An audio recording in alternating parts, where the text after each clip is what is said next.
Hey everyone, welcome back to my channel. Thank you so much for coming by and hanging out with me today.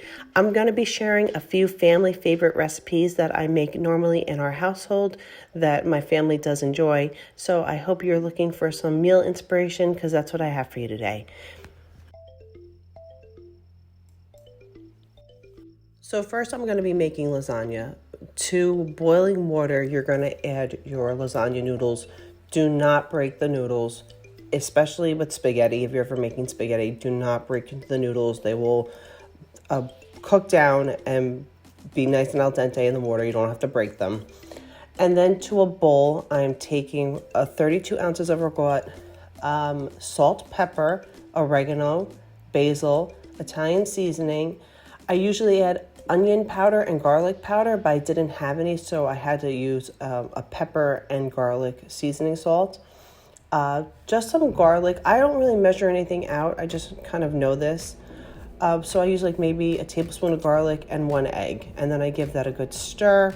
You can always also add to your ragout mix if you want to make it vegetarian, you can add broccoli or spinach or zucchini. That's how I was making it with, if I was making a vegetable lasagna, I would add the vegetables to my ragout mix. Then to a 9x13 pan, you're gonna put a layer of sauce down, any sauce you like, and then you're gonna start layering your noodles. The noodles are super hot, so I had to use a fork. And the 9x13 pan actually comes in perfectly. It lays 3 layers across of noodles down absolutely perfectly. Then you're gonna start putting your ragout down. This is the layering process. You want to make sure that you cover all the noodles with sauce and ragout and cheese, because you don't want it to, when it cooks, to get the ends to get crusty or like hard. That's why you want to make sure that your lasagna is nice and layered. You then put mozzarella on top of your ragout, and then you start layering again with some sauce, some Parmesan cheese, and then ragout, mozzarella, noodles. You're going to repeat that until you get to the very, very top. Now, I do say ragout. I'm from New York, so that's what we say here. I know a lot of people in other parts of the country say ricotta cheese. So if you're like, what is ragout? It's ricotta cheese. That's the way you say it here. It's really good, though. My mother-in-law and my sister-in-law really, really love the way I make lasagna. I know everyone does it differently, but it's a fan favorite in this house for sure. You can also put meat in your lasagna. If you're gonna put meat, you can always use the meatloaf mix.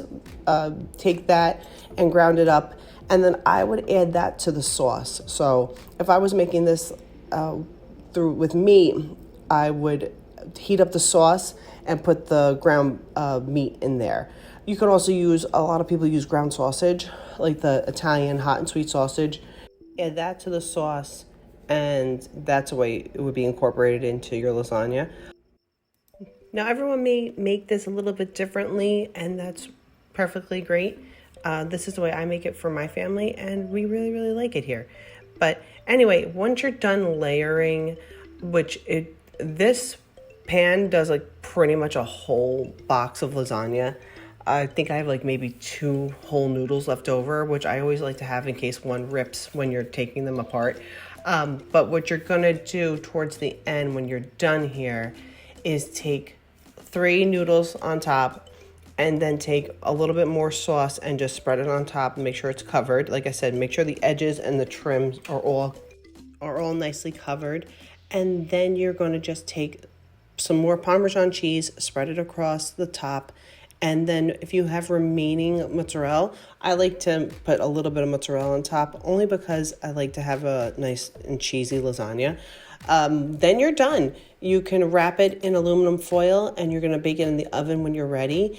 If you're going to not bake it right away, I would pull it out of the refrigerator for maybe like a half an hour, just so your pan can acclimate to the temperature. And you're gonna bake this at 375 for 30 minutes. Now, we serve this with a side salad and some fresh bread. Nothing goes better than salad and bread with a pasta dish. Now I'm going to be moving on and making the chicken. I normally make about once a week in the house. I changed what I put in my chicken, but this is the main things. I always use olive oil, I always use honey, and I always use soy sauce. Now, I did not measure this, guys. I don't really measure things. I kind of just eyeball it, knowing what I have, depending on how much meat I have, I should say. But you're just going to season up your, I guess, liquids. I'm using complete seasoning and ginger, ground ginger today, salt and pepper to the olive oil, honey, and soy sauce mix, and then again, like maybe like a tablespoon, maybe less, of garlic. And then you just give that a good stir.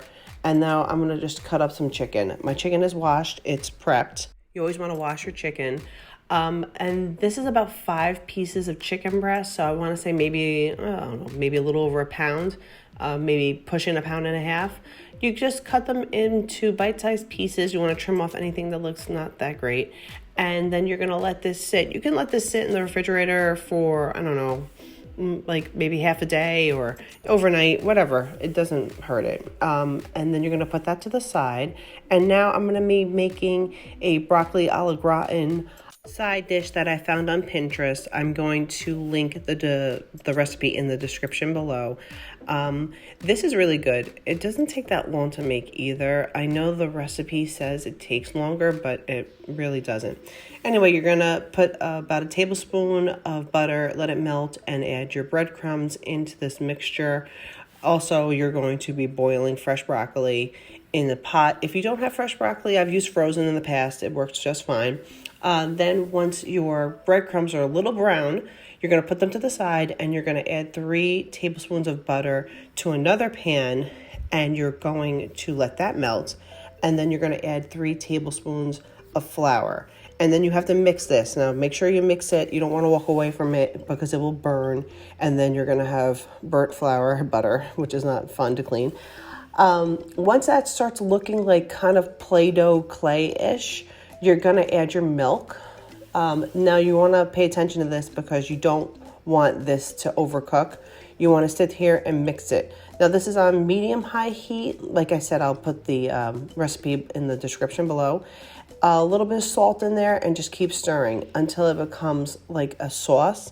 This is really, really good. I've made this a couple of times now, and my family's really, really enjoyed it. I think I throw pepper in this too, if I remember right. But anyway, you're gonna keep mixing. Like I said, you're gonna see it come up on the screen. It looks like a sauce mixture. I wasn't stirring this for this long. It says 10 minutes in the recipe. Trust me, it was not 10 minutes. It's a lot faster than that. Once the sauce is done, you're going to get a Pyrex. I think this is 8x8. I spray it down with Pam, but you can use butter or any other fat that you want to grease the pan up with.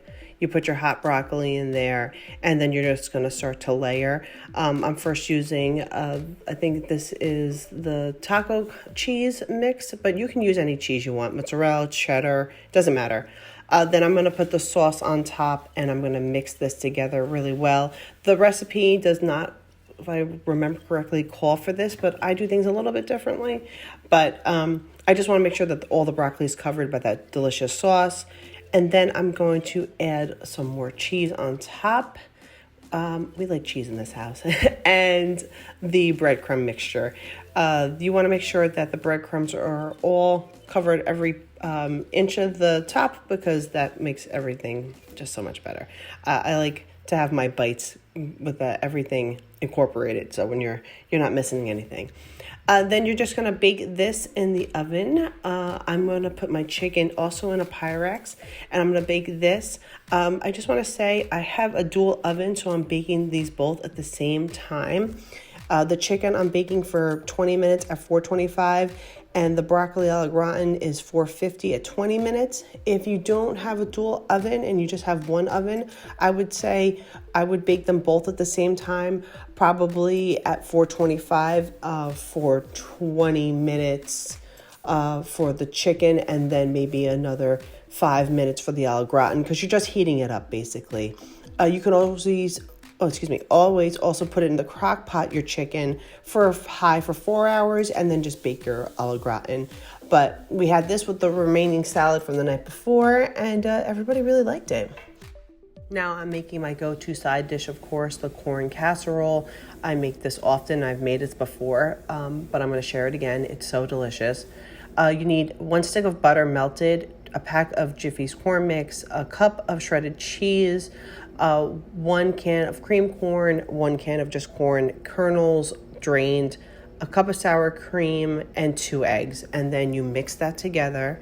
Now, again, this is the way I do it. I know other recipes tell you to like do layers, but this is just the way I do it. I'm gonna put this recipe in the comments as well. And then you wanna mix this really, really well. I'm gonna show you. You just wanna make sure that the Jiffy mix is incorporated. Then you're gonna get another 8x8 Pyrex, spray this down with any fat you have, and bake this at 375 for about 50 minutes. I made 2 of these because I was going to a family event, and they came out really well. I'm gonna now move into my ShopRite grocery haul, and I'll show you what I got. Okay, we are starting off with what we got in this grocery haul from ShopRite. I spent maybe about 130, maybe less. I gotta look at my receipt. But we got, just a couple of snacks here, 2 packs of cheese. I got these because I'm making the corn casserole, so I got a whole bunch of shredded cheese. Some hot dogs for the week, some sour cream also for the corn casserole. Got this is all for my corn casserole too. I'm gonna show you in this video. I'm gonna make it. Some cream corn, some regular corn. I have 1 cucumber for the week, a couple of tomatoes, an onion, asparagus. I think we're gonna grill a steak. Some clementines. Are these clementines? No, mandarins. Stack of potatoes. Sugar, half and half, milk, blueberries, strawberries, grapes, another pack of strawberries, ham and cheese, and then the go-to snacks for the house. If you can believe it, we did already eat a lot of the snacks we got from Costco. So this is all we got. So the total actually was $116.48 for 45 items, which, wasn't so bad. I got a $10 coupon here, so I don't think that was too bad.